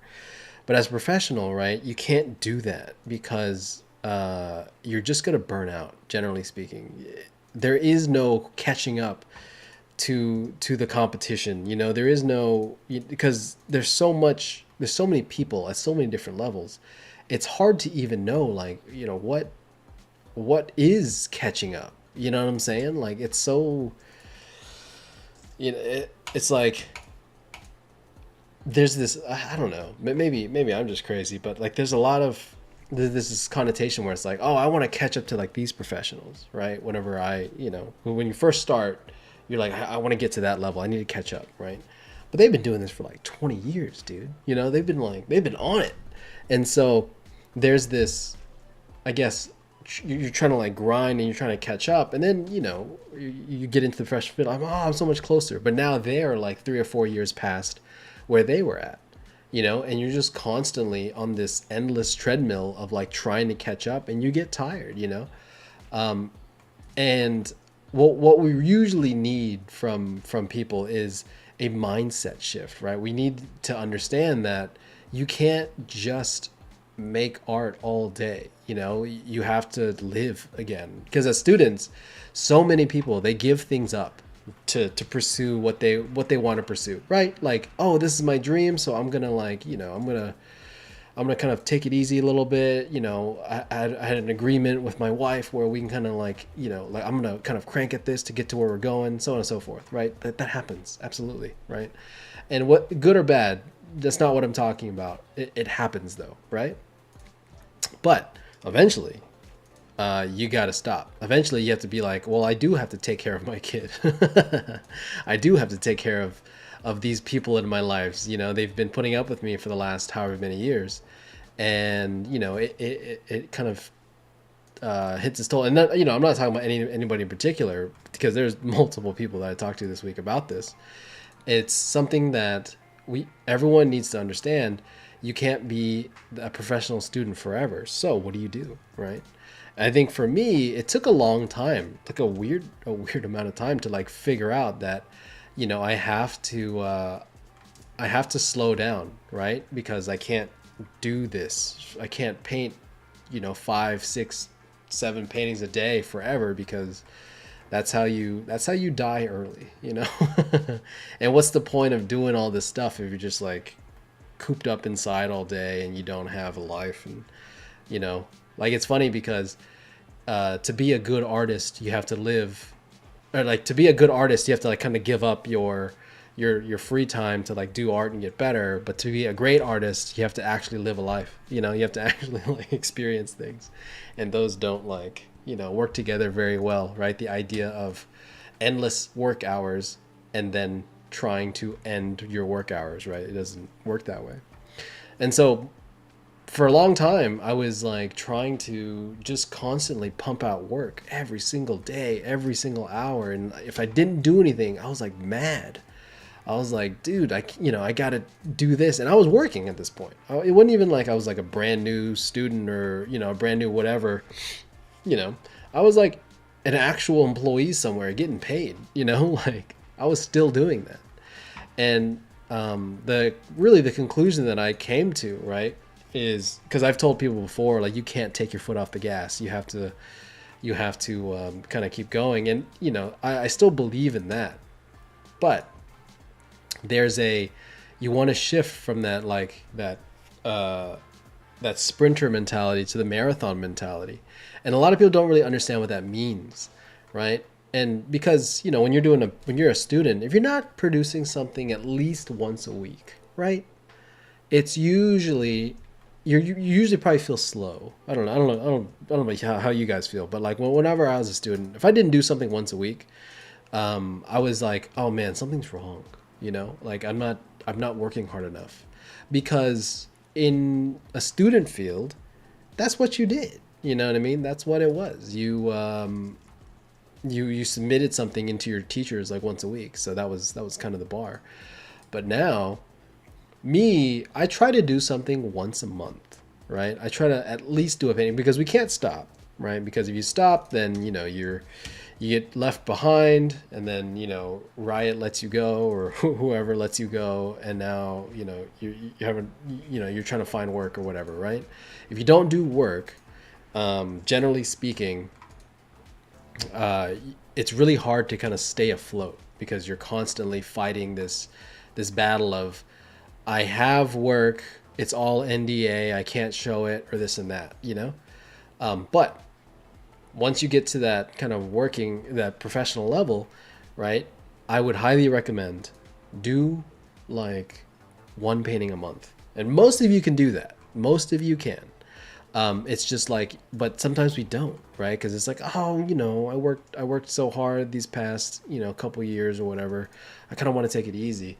And then, a year goes by and you haven't done a painting since. And then like, you know, you kind of end up just not doing anything, and then all of a sudden there's like layoffs at the studio, and now you don't have anything to show, and you're trying to rush to like actually get that painting done, or get something done so you can actually show stuff, you know. And we just want to avoid that to the best of our ability, right? How do you make it so that you're not constantly on the back foot, you know, you're not constantly you know, just fighting for, I guess, that survival essentially, you know what I'm saying? So for everybody here, like, if you're working, or if you're somebody that's like, you know, trying to like get their kind of get their feet under them, right? You're already in. You just need to like push that little bit more. Do one painting a month. Like, what do you like? You know, what do you think this is, right? This is one painting a month. This is the live streams, right? And most of you can do it, because you can. If you can do a painting in 3 days, you can do a painting in 1 month, right? That's logical, right? That makes a lot of sense. But to get yourself to do it, right? That's where it gets kind of hard, you know. So, but yeah, you know, just thoughts and rants from a crazy person. Let's see, making trucking along, right? There you go, dude. Look at that. He's got braces. Look at that. It's like a teenager. Let's see. I don't know. What else should I do past this? Let's see. I need to do that front kind of grill area. Shade, auto smooth. I can see now the reason why you did the thumbnail in that way. So basically, you were thinking this step during the sketch phase, because you're solving those shapes. So when you go in 3D, you just have to try to make it fit inside the 3D, those shapes. Oh yeah, that's part of it. You'll see it next week. I'll show you. I promise you, man. This is I believe it, but I can see from now, like the process make really sense, and how efficient, just by looking from now, these 2 lessons, like the previous week and now, I can see like how fast this process. And nice. Yeah, I'm gonna wait the next week. I'm glad. To see more. I'm glad you're seeing it this week, because I'm gonna show you Jesus next week, man. It's I don't say it like that, but it's this process is a lifesaver, and this is something, and I'll give you guys like, I did a set of thumbnails like this when I was in school, right? Where I did it for one of my classes, and then I've been using these shapes, not these, but shapes like it, for the last like 8 years at this point. Like, it's the same PSD that I open, the same assets that I pull. It's the same thing. I'll show you how I use it next week. Most of you already know what I'm going to do. I probably already explained it at some point. But it's weird how fast and how much, I guess, how complex things can get, right? We're just kind of building up primary forms right now, but you'll see. That's cool. Yeah, and I think this advice you are giving to us, like, it's better to follow like a process work for you is the best choice, and I believe in that, because at least just reply. You do that. You copy. If that thing help you to produce work, it's a good idea. And after, when you become better, you can experiment with something yours. But at least for now, if you don't have a process, just copy this one and do art. So, yeah. I think I'm gonna apply this to my workflow now and see what is come out. Yeah, a big thing that happens a lot is like, you know, as a student, every student is like figuring out something new every single week, right? Like every single class that you take, you like go into a class, like having learned the last topic that you did, you know what I mean? Like, you know, you took a vehicle design class before or whatever, and that teacher did it a certain way, and then you kind of get leveled up where like you learned it, you did it, and then you kind of level up, and then you go to the next teacher, and then you just kind of like, adopt that idea. But eventually, it gets to a point to where a lot of people, they kind of have an idea of how to do certain things a certain way, right? Like, you're kind of already like, oh, I know how to do a vehicle. I did this in vehicle design class with, so and so or whatever. And yes, technically speaking, right? If you learn it from an actual vehicle designer, like if you took like a John Fry class or something, do what he's doing, But most students, they kind of know a process, but it's never been tried and tested, right? It's like it kind of worked in that one setting, but then like once you actually put a deadline on it and put a client behind it, it doesn't stand up to the test of that test. It just won't, because the client test and like the production test is so different.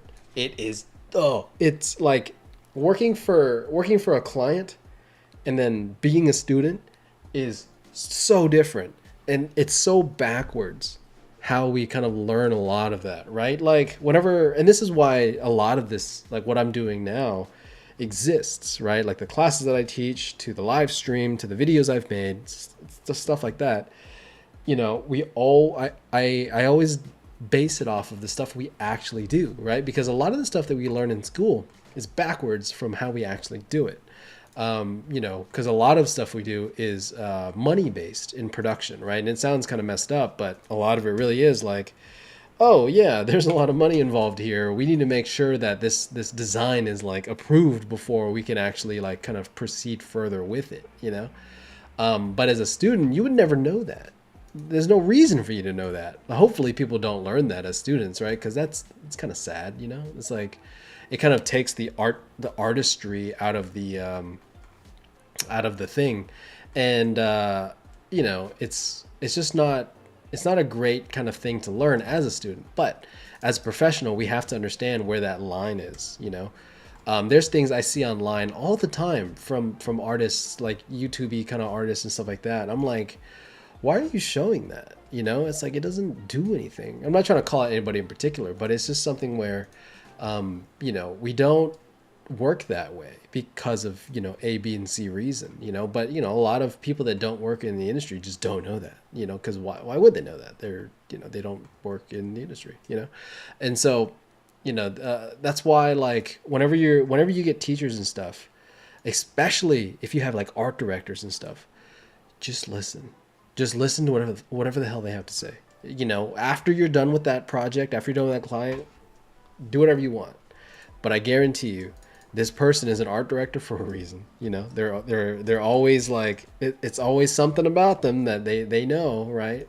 And it's they'll usually guide you pretty well. But if you're fighting them because you know something, because you learned something in class, if you're fighting that process, it can be it can really for one hurt your designs, because you're kind of like working backwards with them, right? You're kind of rowing upstream essentially, but also, they might not want to work with you again because you're difficult to work with. You're not really doing what they say. You're like kind of doing what they say, and then you mess up, and then we have to fix it again. So things like that.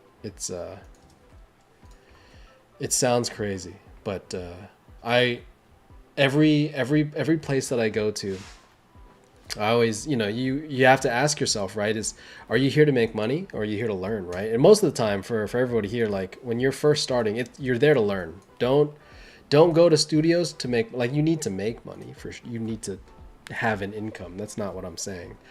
But learn from the people there, right? Or like find studios. Like a lot of people, like when you go, you hear a lot of dream studios where it's like, I want to work for this place, I want to work for that place, right?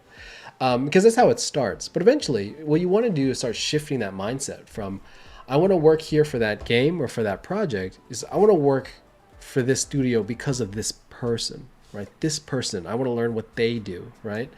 Most artists are teachers, right? Like they might not be like straight up educators, right? Where it's like they're actually teaching at a school, but most of them are willing and able to kind of sit down and take an hour or take 30 minutes or 10 minutes or just a quick walk by your desk and say, oh yeah, hey, you can kind of fix these things, because we're all on the same team. We're all working towards the same idea. We need the product to look good. No one's like, and if they are like this, don't work with them again. But if no one's sitting here like, good luck, chump.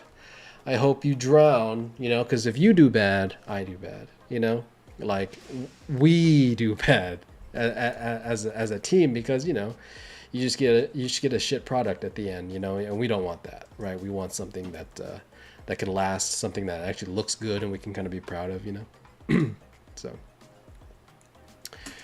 But yeah, things and such.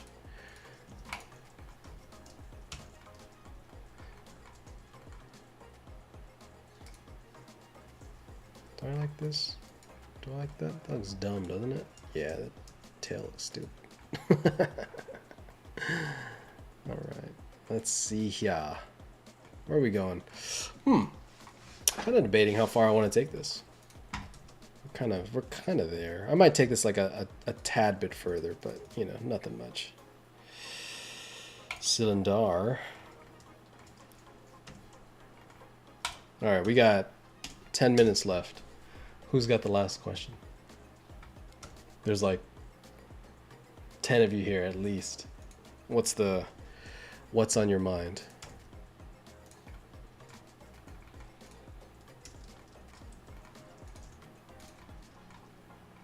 Don't be shy.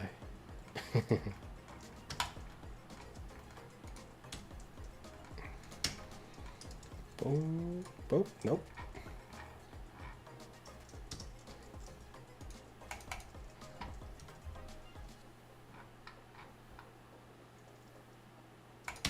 Boom. Need to make some headlights.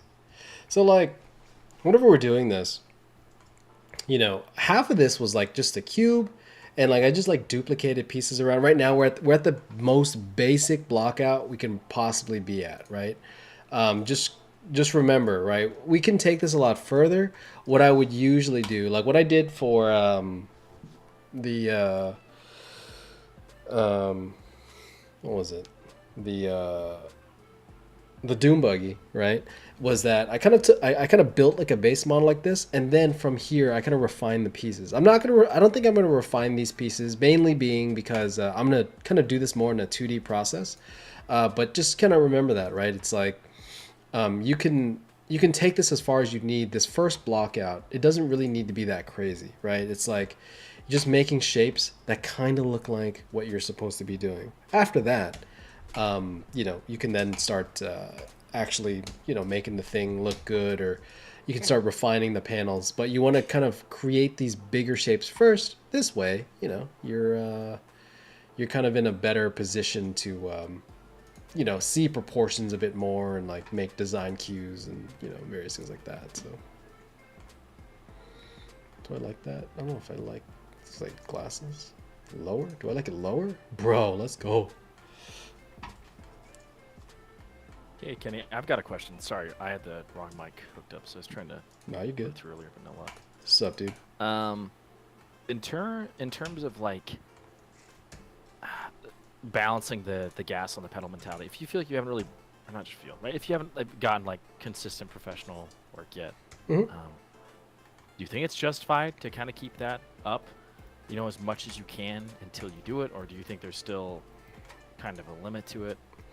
I mean, it depends on you, right? Like I think if you are, let's say, like if you're really trying to like land these kind of like jobs, and you're trying to get to that point to where you can actually like stay afloat type of thing, yeah, do what you need to do, because at the end of the day, that I guess really trying to get that experience under you is important. And if you're not getting consistent work, right? Yeah, like you're not at a studio basically, right? It's like, not you specifically, for anybody, if you're not at a studio, you're probably getting freelance jobs and stuff. you're still in that weird zone of like you're still kind of like a student but not really. And so keep going, keep doing what you need to do to the best of your ability. If you need some time to rest, take that time, right? That's always good. But once you kind of get that first job, that's kind of what we're talking about here, where you are actually employed somewhere and you are like figuring out your life a bit more. You can kind of go back and fix some things, or you can go back and like adjust some of these habits that you might have like kind of had that maybe weren't so healthy, right? Because doing art 24/7, for anybody that doesn't know, is not exactly the healthiest thing you can do as a human being. It's not that it's terrible, but I mean, depending on how you live, it's not exactly great, right? So weigh that for yourself and see, like, do I do I have the luxury to kind of slow down a little bit, right? Which most of the time for everybody, you usually do, right? I don't want to say like I know what your financial situations are and stuff like that, but most of the time, right? If you, as long as you're like staying afloat, and and I mean this by like, when you're, for anybody, like, be okay with other jobs, right? Be okay with just kind of making like adjustments to the way you kind of understand. Like if you want to work at a big studio, great, and try and do that. But if you don't get there immediately, that's fine.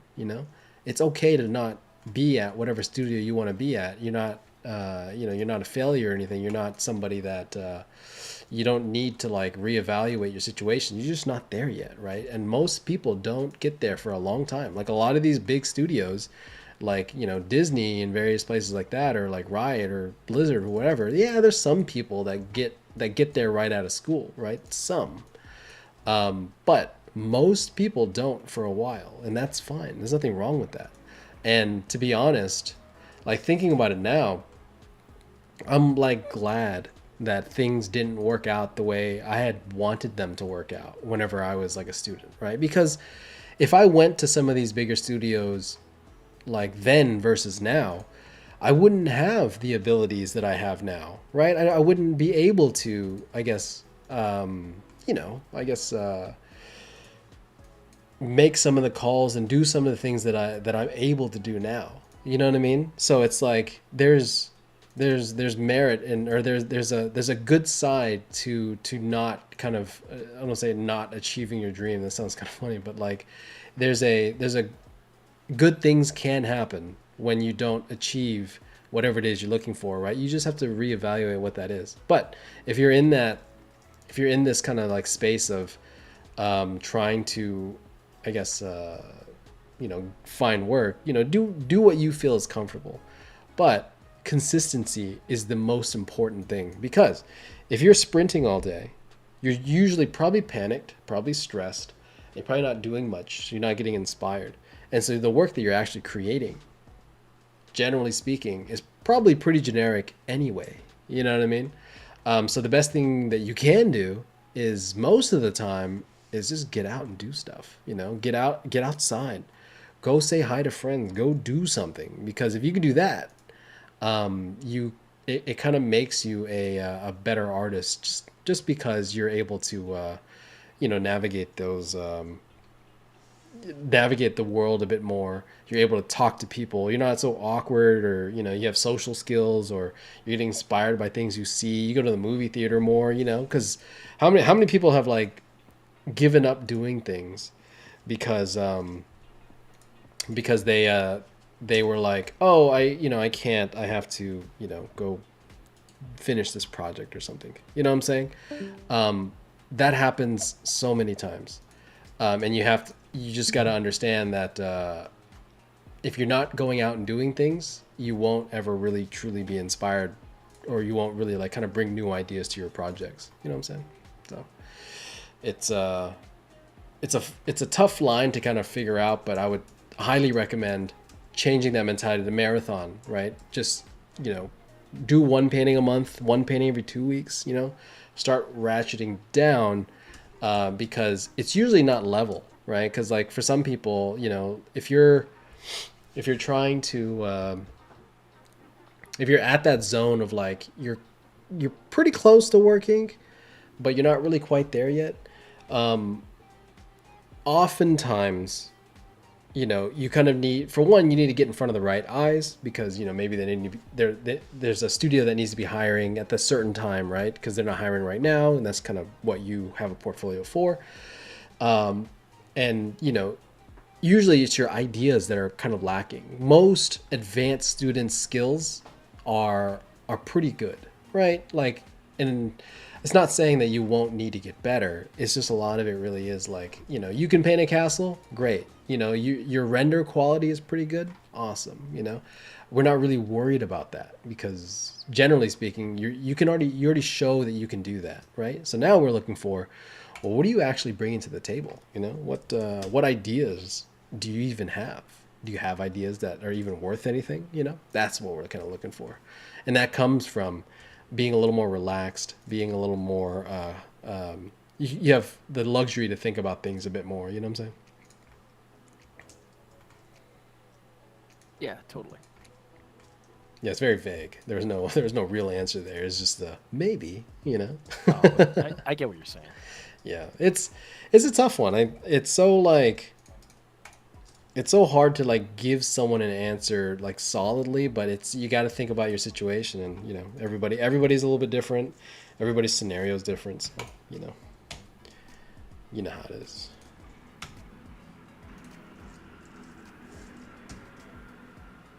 Oops, there it is. Cool. Headlights, baby, let's go. Set origin to 3D cursor, modifier, edit, mirror, nope, sorry, generate, mirror. There you go. Look at that, we got a car. So, we are about out of time. So, what we have here, right, is a 3D version of kind of what I was thinking. And what I want you to pay attention to, right, it's not exactly the same. And that's okay, right? Something that, the reason why we keep these designs so loose, right, is because we don't really need to know every single small detail, right? I kind of just put some things in there. There's some gestures and stuff that I kind of liked, and there's some things, and I'll add whatever else thing I need to add to this to make it cool or whatnot, right? But at the end of the day, these are mere suggestions, right? What we're trying to do is take the main shape and apply some other things and kind of, mix and match and bounce around and kind of create an ultimate kind of variation of our idea. Take the parts that you like and leave the parts that you don't. Combine them all into one, and hopefully you get something that's a little bit more interesting, right? It's like the one that you mostly picked, but then there's like some other things with it. And you would do maybe 2 or 3 or 4 variations of that. It's like, I kind of like this more rounder approach. I kind of like this more square approach, or I want this kind of function in there, right?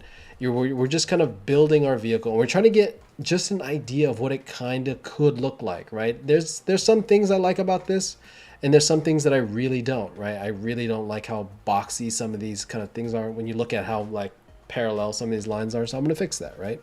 But some of it is working. I'm not going to take this model too much further than this in terms of quality. I'm going to add some stuff to kind of finish off the idea a bit further, but the quality should stay about the same, because I do want to take this into a more painting approach and really show you how I go about materials and stuff. So you'll see how that goes. We're just using this as a kind of block out just to kind of get us started. From there, we'll make this cooler. We'll do this. We'll do the stuff, and we'll do the business. So, but yeah. So for everybody, this is kind of like one variation, right? Just keep in mind, you would probably do like 2, 3, 4 of these. For everybody, part of the live stream, take the best ideas that you have, take the ones that you like the most, combine them, figure out some new ways to kind of see it.